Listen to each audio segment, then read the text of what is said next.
Okay, so here are the answers to those other problems where we were breaking apart the derivative or the composite function into its two pieces. The only one that may have been tricky would have been maybe these two right here. If you think of the sine squared x as being in this form, sine of x squared, because these two things are equivalent, it's easier to see that that is in fact the breakdown of those two functions. Okay, so now we're going to start using the chain rule. And the chain rule is used to find the derivative of a composite function. So if f and g are both differentiable functions, and we make a new function, which is a composite function, created by putting g inside of f, then that new function that we created, that composite function, is also differentiable, and the derivative of that function is the derivative of f, which is the outside function, with g inside, times the derivative of that inside function, times the derivative of g. There is some other notation. This is the Leibniz form notation, okay? Remember that Leibniz is the guy that gave us the dy dx notation. And what he said is, if we have a function f and it has another function u inside of it, where u is some form, some function in terms of x, then the derivative of y with respect to x is the derivative of y with respect to u times the derivative of u with respect to x. Okay. Last year we taught this to students. It wasn't their favorite method of using the chain rule. In fact, we taught 3 ways last year. This year we're going to combine it down into 2 ways. We're going to use this method of doing it and something called the box method. And so between those 2 methods, I'm pretty confident that you'll find a way that makes sense to you. All right, so let's start doing this. Here we have the function from the first page, okay? And we said that really that this function is the function sine x squared. So that is a function inside of another function. We know that the outside function is x squared, and we know that the inside function is sine x, okay? And I'm going to change this to be capital F, just so we can differentiate between them, okay? So there's the capital F, the composite function. Now, if I'm going to find the derivative of that, I know I need to find the derivative of f, the outside function, and put g back inside, and find the derivative of the inside function, or the derivative of g. So let's start here. Find the derivative of f. Well, that's easy. It's just power rule. And I know I need that derivative of f with g inside. So I put sine x in here for x. So that's 2 sine x. Now the other piece that I need is g prime of x. The derivative of sine is cosine. So we know that f prime is, I'm going to put it down, no, I'll put it right here. F prime of x equals the derivative of the outside with the inside again, g prime of x. I have all those pieces over here. I have this piece, it's 2 sine x. I have this piece, it's cosine x. And there is my answer. Okay, let's do another one. Now this problem right here, we are using this problem to prove that this chain rule actually works. Because we could FOIL this out, right? We could FOIL that out and we would get 4x squared plus 6x, which is plus 12x plus 9. And so we know the derivative of that using the power rule is 8x plus 12.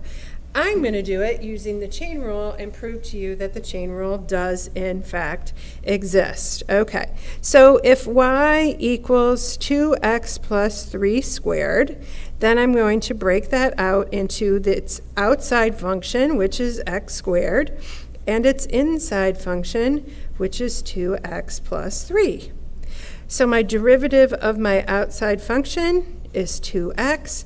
My derivative of my outside function with the g function inside is 2 times 2x plus 3, which is 4x plus 6. Now I know I also need the derivative of my inside function, that is 2. Now using this rule over here again, that y prime is going to be equal to f prime with g inside times g prime. That's going to be 4x plus 6, that's what this is equal to, times 2, which is 8x plus 12.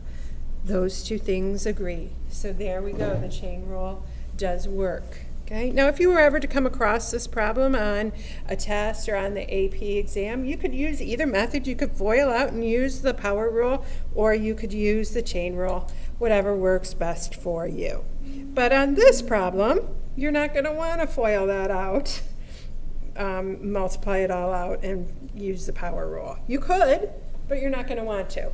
Okay, so let's do this one. This function is the composite of two functions. My f function is x to the fifth, that's the outer function. My g function is x to the third plus x minus 1. So now I want to find f prime of x, that's 5x to the fourth, and f prime with g inside is 5 times, if I put g inside there, x to the third plus x minus 1 to the fourth power.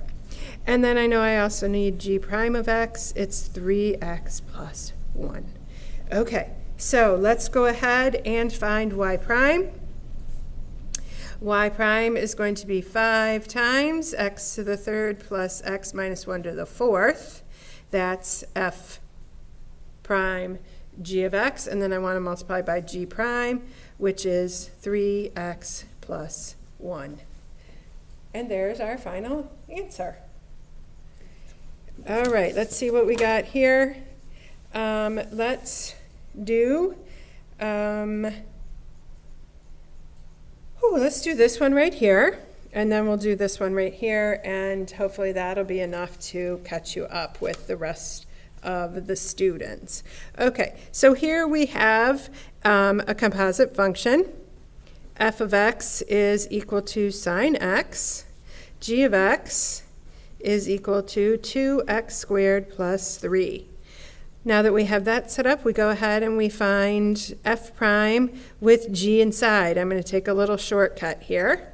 Okay, f prime, the derivative of sine is cosine x, but instead of x, I'm going to write g. So the cosine of 2x squared plus 3. And then I'm going to write over here the derivative of g, which is 4x. Okay, so y prime equals, I'm going to put that out in front instead of dangling off the end, 4x times the cosine of 2x squared plus 3. Okay, hopefully you're doing well. Hopefully you're following along. Let's do one more, because this is a doozy. This one here requires us to use the product rule. Okay, so this is a product rule of two different functions. I'm going to call this function g. Actually, I'm going to call that function little h. Let's change that. I'm going to call this function little h, and I'm going to call this function big H, okay? And the reason for that is because this is a composite function, this is not. All right, so if I were to find the derivative of f, I would be using the product rule. And the product rule says the first times the derivative of the second plus the second times the derivative of the first. And notice I'm taking shortcuts there. I'm leaving off the parentheses x there, but that's okay. You guys can follow along with that. All right, so I'm going to go find all my missing pieces. I have h. H is x squared. And so h prime of x is 2x. Done with that. So now I have this piece, and this piece. Now I just have to find that piece right there. So h is the sine of 4x. That's a composite function. That's a composite function. My outside function, let me call my outside function g. No, we're going to call my inside function g. So let's just stick with f. It's sine of x, and my inside function is 4x. So f prime of x is cosine x. F prime with g inside is the cosine of 4x, and g prime is 4. Okay, so h prime, which I'm going to need when I do my product rule, is f with g inside cosine 4x times g prime, which is 4. Okay, so I have all my pieces for this. So this derivative using the product rule is the first, x squared, times the derivative of the second. I'm going to pop that 4 out there in front of the x squared and say cosine 4x. Plus the second, sine 4x, times the derivative of the first, 2x. Okay? And there I am finished with that. Okay, so that hopefully is enough to get you going. And we will work some more on these in class. The rest of the problems on here, I would recommend that you give them a try and then look at the posted notes online. Okay, have a nice evening, and we'll see you in class. Bye-bye.